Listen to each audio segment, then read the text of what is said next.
23-year-old Anthony Benedetto stood outside the imposing glass doors of Columbia Records on East 52nd Street, his heart pounding so hard he was certain everyone in Manhattan could hear it. The year was 1949, and this audition could change everything, transform him from a struggling singer performing at small clubs in Queens into the recording artist he'd dreamed of becoming since he first heard Bing Crosby on the radio as a child.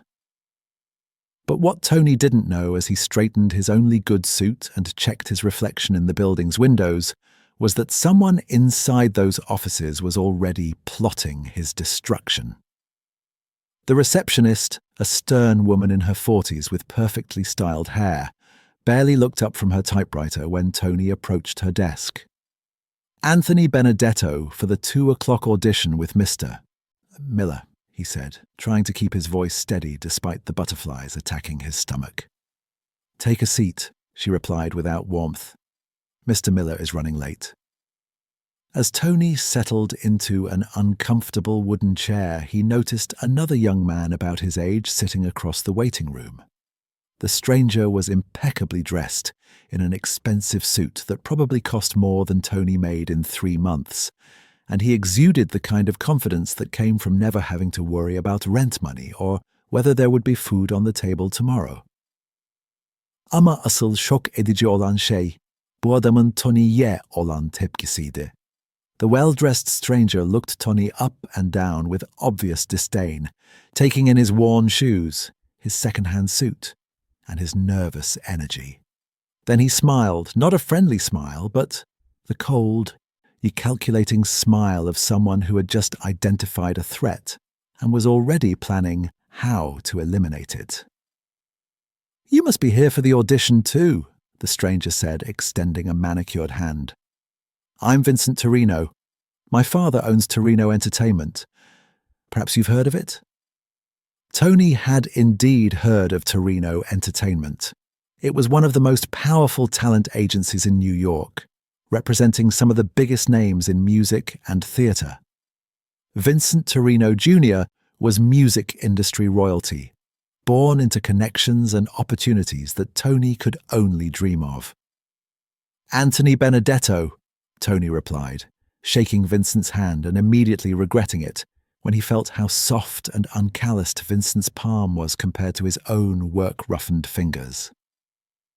"Benedetto," Vincent mused. "Italian, like me.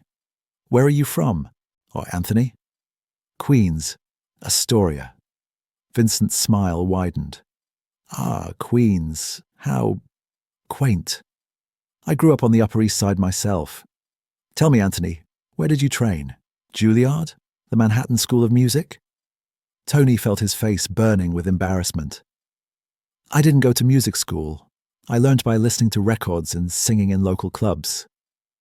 "Self-taught," Vincent said, his voice dripping with condescension.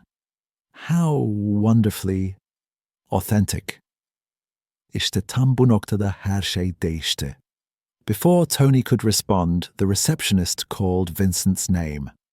As Vincent stood to go into the audition room, he leaned down and whispered in Tony's ear, "Don't get your hopes up, Queens boy. Columbia Records doesn't sign amateurs." For the next 20 minutes, Tony sat in the waiting room listening to Vincent's audition through the thin walls. The man could certainly sing. His voice was technically proficient, his pitch perfect, his timing impeccable. But there was something missing, something that Tony couldn't quite identify but knew was important. Vincent's performance sounded like a perfect imitation of other singers rather than something uniquely his own. When Vincent emerged from the audition room, he was practically glowing with satisfaction. "Good luck," he told Tony with mock sincerity. "You're going to need it." Finally, the receptionist called Tony's name.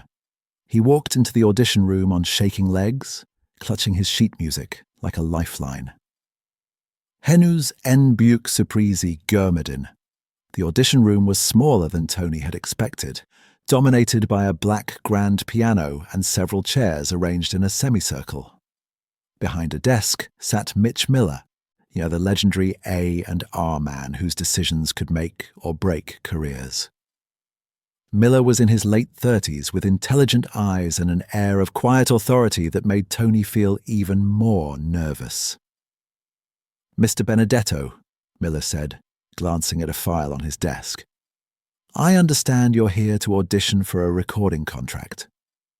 "Yes, sir. I've prepared 3 songs.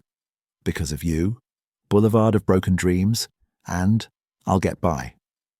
Miller nodded toward the piano, where a tired-looking accompanist was already seated.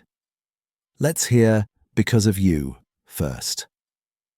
Tony took his position next to the piano and nodded to the accompanist. As the opening notes filled the room, he felt his nervousness beginning to fade, replaced by the confidence that always came when he was doing what he loved most. But as he began to sing, something was terribly wrong. "Zaduo bidakika, budetaya kaçırma." The piano accompaniment was completely different from what Tony had rehearsed. The key was wrong, the tempo was too fast, and the chord progressions bore no resemblance to the arrangement he had practiced with for weeks. Tony tried to adjust his performance to match what the pianist was playing, but it was like trying to sing harmony with a completely different song. He stumbled through the first verse, his voice cracking as he struggled to find the right notes in the unfamiliar key. By the second verse, he had given up trying to follow the piano and was essentially singing a cappella. But his confidence was shattered, and his performance was falling apart. When the song mercifully ended, Tony looked desperately at the pianist, who avoided his eyes. Mitch Miller was scribbling notes on a pad, yet his expression unreadable. "The second song?" Miller asked without looking up. Tony nodded, hoping that somehow Boulevard of Broken Dreams would go better. But once again, the pianist played an arrangement that bore no resemblance to what Tony had prepared. This time, Tony was ready for the sabotage and tried to signal the pianist to slow down and change the key, but the man ignored him completely. By the time Tony attempted his third song, he was so flustered and demoralized that he could barely remember the lyrics. His voice, which usually soared with confidence and emotion, sounded thin and uncertain. Everything that made him special as a performer, his ability to connect emotionally with a song, his unique phrasing, his natural charisma, was lost in the disaster of the accompaniment. Şimdi gördüklerin hiçbir şey. When the audition ended, Mitch Miller closed Tony's file and looked at him with what appeared to be disappointment rather than anger. "Mr. Benedetto, I'm not sure what happened here today, but that was not the performance I was expecting based on your reputation at the clubs." Tony's heart sank. "Sir, I don't know what went wrong with the piano." "The piano sounded fine to me," Miller interrupted. "Perhaps you're just not ready for this level of professional performance. I suggest you get more experience and maybe consider working with a vocal coach before attempting another audition of this caliber." Tony left the Columbia Records building in a daze, his dreams of a recording contract crushed. As he walked down the street, trying to process what had gone wrong, he saw Vincent Torrino getting into an expensive black sedan at the curb. Vincent rolled down the window and called out, "How did it go, Queen's boy? Not quite what you expected?" Something in Vincent's tone made Tony stop walking. There was too much satisfaction in Vincent's voice, too much knowing smugness for someone who had just witnessed a fellow musician's failure.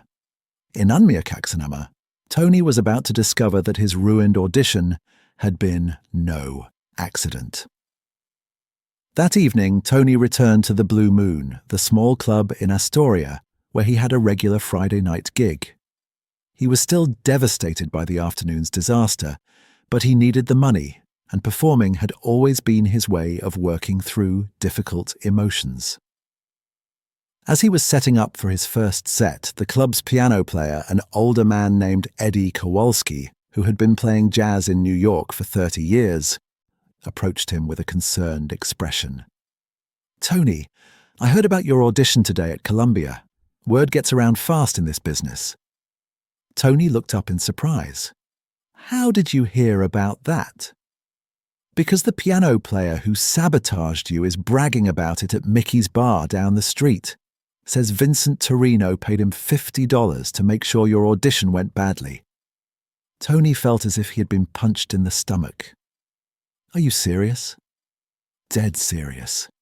The guy's name is Pete Romano. He's Vincent Torrino's cousin, and he's been working as a freelance accompanist at auditions for the past year. Apparently, this isn't the first time Vincent has paid him to sabotage other singers' auditions. The betrayal hit Tony like a physical blow. His audition hadn't failed because he wasn't good enough or because he'd been too nervous. It had been deliberately destroyed by someone who saw him as a threat. Ama hikayenin asıl drama henüz başlıyordu. Eddie, how do I prove this happened? Even if I could prove Pete Romano was paid to sabotage me, would it matter? Mitch Miller already thinks I'm not good enough for Columbia Records. Eddie was quiet for a moment, then his eyes lit up with an idea. Tony, what if I told you that Vincent Torrino isn't the only one with connections in this business? What if I told you there was a way to turn this sabotage against him? Over the next hour, Eddie laid out a plan that was risky, potentially career-ending if it went wrong, but might be Tony's only chance to expose Vincent's cheating and get the fair audition he deserved. Here's what we're going to do, Eddie explained. Vincent Torrino thinks he's eliminated his competition, but he doesn't know that you've figured out his scheme. Tomorrow, Vincent is having a private showcase for several record executives at his father's mansion on the Upper East Side. It's supposed to be a celebration of his new recording contract with Columbia. Tony's eyes widened. Vincent got the contract. He got a contract, but here's the thing. The showcase isn't just a celebration. Vincent's father has invited executives from RCA, Decca, and Capitol Records as well. Vincent is hoping to create a bidding war for his services to drive up his signing bonus and get better contract terms. How does this help me? Because, Eddie smiled, I happen to be the piano player hired for Vincent's showcase, and I think it's time Vincent experienced what it feels like to have his performance sabotaged. Şimdi başlar gerçek drama. The next evening, Tony found himself lurking in the service entrance of the Torrino mansion, wearing a borrowed waiter's uniform and carrying a tray of champagne glasses. Eddie had arranged for Tony to be hired as temporary catering staff, giving him access to the party where Vincent would be performing for the most powerful people in the music industry. The Torrino mansion was everything Tony had expected: opulent, intimidating, and filled with the kind of people who could make or break careers with a casual conversation. Tony recognized several famous faces from newspaper photos: record executives, radio program directors, music critics, and established performers who were there to support Vincent's debut. And Vincent himself was holding court in the center of the main salon, regaling a group of admirers with stories about his brilliant audition at Columbia Records. Tony had to force himself to keep serving drinks rather than confronting Vincent right there in front of everyone. As the evening progressed, Tony overheard conversations that made his blood boil. Vincent was not only taking credit for sabotaging Tony's audition, he was bragging about it as evidence of his strategic thinking and competitive instincts. "You have to understand," Vincent was telling a group of executives, "the music business is warfare. You eliminate your competition by any means necessary. That's how you survive and thrive in this industry." İşte o anda Tony Bennett tarihi bir karar verdi. At precisely 9 o'clock, Vincent took his position next to Eddie's piano for the showcase performance that was supposed to seal his reputation as the most promising new talent in New York. Vincent had chosen to perform the same 3 songs Tony had attempted at his Columbia audition: Because of You, Boulevard of Broken Dreams, and I'll Get By. It was a deliberate insult, a way of claiming ownership over the songs that had been ruined during Tony's sabotaged performance. But as Vincent began singing "Because of You," Eddie started playing in a completely different key, at a tempo that was far too slow, with chord progressions that created jarring dissonance with Vincent's vocal melody. Vincent's confident expression quickly changed to confusion, then panic, and as he realized that his performance was falling apart in front of the most important audience of his life. He tried to signal Eddie to change the key, but Eddie pretended not to see him.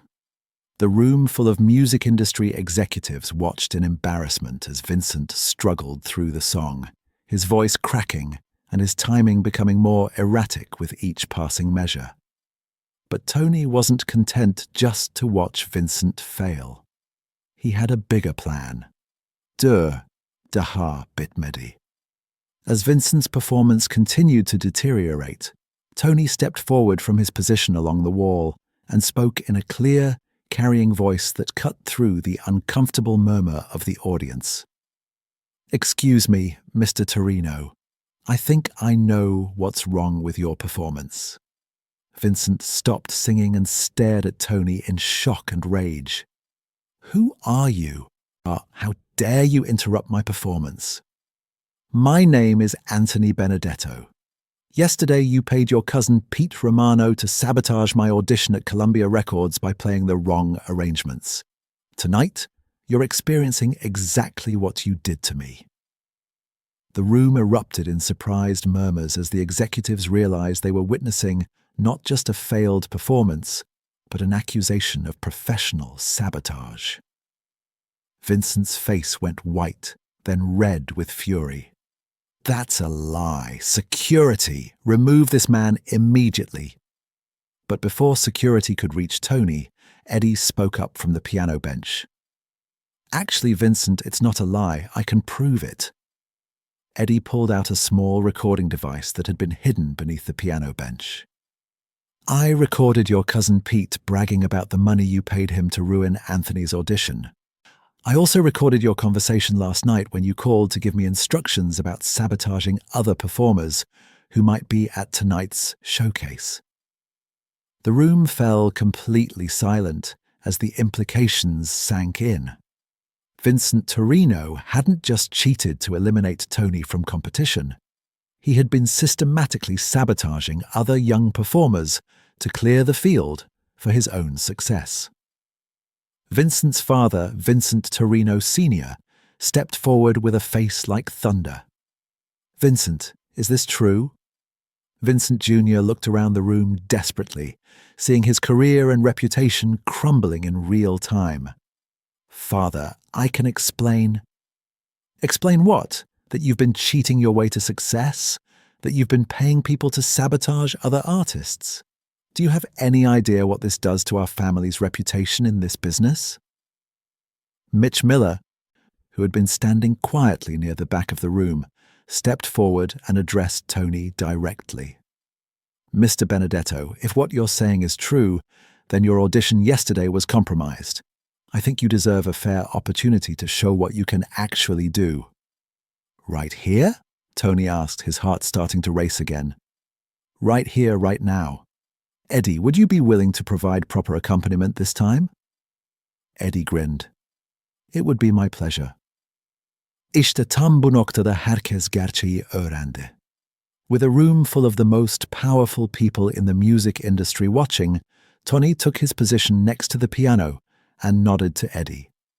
This time, when the opening notes of "Because of You" filled the room, they were in the right key at the right tempo with the right chord progressions. And this time, Tony was ready. His voice soared through the beautiful melody with all the emotion and technical skill that had been hidden during his sabotaged audition. He phrased each line with the distinctive style that would later make him famous, finding the emotional heart of the song and sharing it with his listeners. The room was completely silent as Tony sang, but it was the silence of people being moved by something special, not the uncomfortable silence of witnessing a failure. When Tony finished Because of You and moved on to Boulevard of Broken Dreams, several people in the audience were visibly emotional. When he completed all 3 songs, the applause was spontaneous and sustained. Mitch Miller approached Tony as the applause finally died down. "Mr. Benedetto, I owe you an apology for yesterday's audition. That performance just now. That's what I was hoping to hear. If you're interested, I'd like to discuss a recording contract with Columbia Records." But Tony's vindication came with an unexpected cost. Vincent Torrino Jr., his career and reputation destroyed in a single evening, looked at Tony with pure hatred. "This isn't over, Benedetto. You may have won tonight, but I'll make sure you regret humiliating me in front of these people." Vincent's father stepped between them. "Vincent, you're done. You're out of the business and you're out of this family's affairs. What you did tonight, cheating, lying, destroying other people's opportunities, that's not how Torrinos conduct business." As Vincent Jr. was escorted from the mansion in disgrace, the several other record executives approached Tony to express their interest in working with him. The showcase that was supposed to launch Vincent's career had instead become the launching pad for Tony's. But Tony's real victory came from an unexpected source. Eddie Kowalski, the piano player who had helped expose Vincent's cheating, approached Tony as the party was winding down. "Tony, I need to tell you something. The reason I was willing to help you tonight wasn't just because what Vincent did was wrong. It's because 30 years ago, someone did the same thing to me that Vincent did to you. Someone sabotaged your audition? My entire early career. There was a singer named Frank Romano, Pete Romano's father, who systematically destroyed my opportunities in this business for years. By the time I figured out what was happening and could prove it, I was too old and too bitter to make a comeback." Eddie's voice became heavy with emotion. "I spent 3 decades playing piano for other people's dreams because mine were stolen from me. When I heard what Vincent had done to you, I knew I had to help you get justice. Not just for you, but for every young performer who's been cheated out of their chance." Tony realized that his victory over Vincent had been about more than just his own career. It had been about breaking a cycle of sabotage and betrayal that had been going on in the music industry for decades. "Eddie, what happened to Frank Romano?" "He got successful for a while, built on the careers he destroyed, but eventually his cheating caught up with him. The music industry has a long memory, Tony. People who succeed through dishonesty usually don't stay successful for very long." As Tony left the Torrino mansion that night, with a recording contract in his pocket and the promise of a bright future ahead of him, he understood that he had learned something more valuable than just how to handle sabotage. He had learned that talent alone wasn't enough to succeed in the music business. You also needed integrity, courage, and the willingness to stand up for what was right, even when it was dangerous to do so. The audition sabotage that had nearly ended Tony's career before it began had instead become the foundation for a success built on honesty, hard work, and the support of people who believed in doing the right thing. 6 months later, Tony's first recording, Because of You, reached #1 on the charts and stayed there for 10 weeks. Vincent Torrino Jr. never worked in the music industry again. But the most satisfying moment came when Tony received a letter from a young singer named Bobby Darin, who had heard the story of Tony's vindication at the Torrino mansion. "Mr. Benedetto," Darin wrote, "your story gave me the courage to report that someone was trying to sabotage my auditions too. Because of what you did, I got a fair chance and just signed my first recording contract. Thank you for showing me that it's possible to fight back against cheaters and win." The audition sabotage had taught Tony that the music industry could be cruel and unfair. but it had also shown him that there were good people willing to help talented performers get the opportunities they deserved. And most importantly, it had taught him that the best way to handle betrayal and sabotage wasn't with revenge, but with excellence. By being so good at what you do that no amount of interference can stop you from succeeding. But the story of Tony's audition sabotage had one more chapter that would unfold 3 years later, when Tony was performing at the Copacabana and noticed Vincent Torrino Jr. sitting alone at a corner table. After his set, Tony approached Vincent, who looked tired and defeated. "Vincent," Tony said, sitting across from him, "I didn't expect to see you here." "I wanted to hear what I tried to destroy," Vincent said quietly.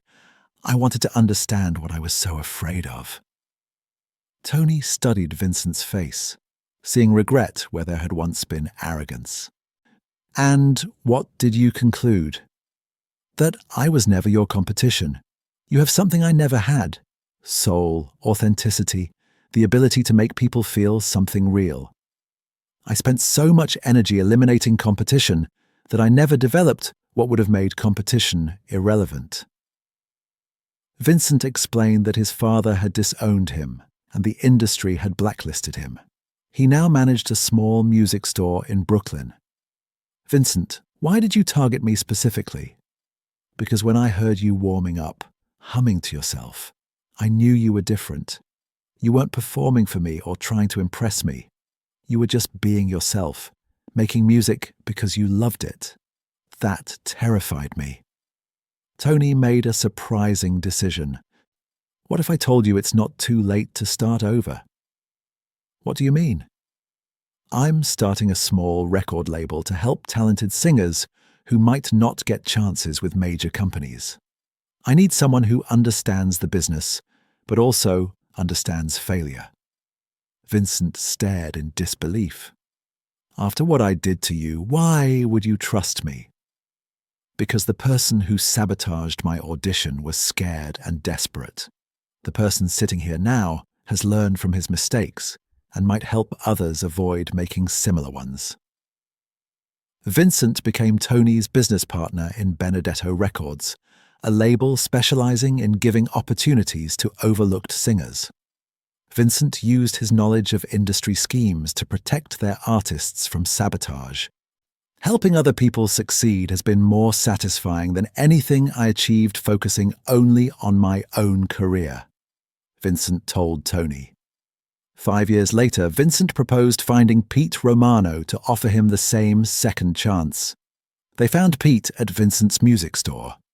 Initially defensive, Pete eventually accepted their offer to become head of artist protection services, investigating audition sabotage and industry fraud. Within 2 years, Pete had helped expose 3 separate sabotage schemes, saving dozens of young performers from career destruction.